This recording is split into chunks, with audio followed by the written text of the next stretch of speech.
کامران نن په نوخار کې ډېرې غټې غټې جلسې شوي دي او دواړو جلسو کې د نوخار تحصیل نوخار ته به لږ وروستو راځو. مونږ به خبره ده یو طرف نه او بل طرف نه کوو.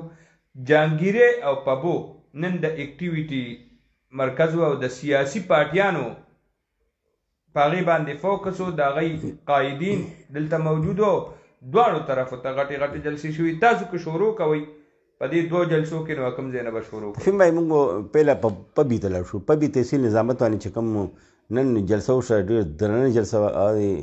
جمعیت علماء اسلام جلسه وه چې په پبي کجوري سټاپ باندې جلسه شوې وه. جي ټي روډ مین روډ سره لینک ایریا ده، هلته دا جلسه شوې ده. او دې کې جمعیت علماء اسلام چې مرکزي رهنما دی او تر پخوانی سینیټر دی حافظ احمدالله صاحب، هغوی حمدالله صاحب حافظ حمدالله صاحب هغوی راغلي وو، د جلسې مهمان خصوصي وو.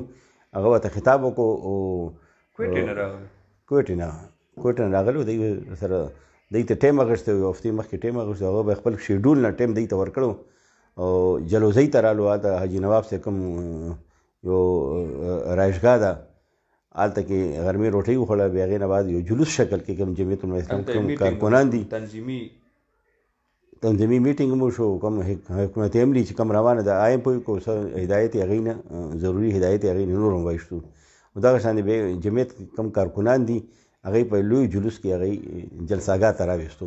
او تفهیم وکړو چې دا نن چې کوم جمعیت علماء اسلام کوم پاور شو وه دا ډېره لویه اوسه پورې څومره جلسې چې شوي په پبي تحصیل نظامت کې څومره کینډیډیټ کړي دا ټوله کې لویه غونډه وه او لوی پاور شو وه.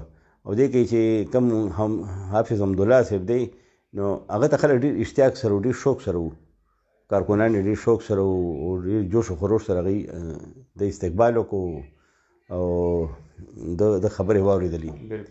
نو حافظ حمدالله چې دی هغه چونکې بلوچستان کې اوسېږي خو یو پښتون دی او پښتون کې خبرې کوي او هغه دا خبرو کوم انداز چې دی ډېر ماهرانه دی او خلکو په زړه کې کوم خبره ده هغه کوزېږي.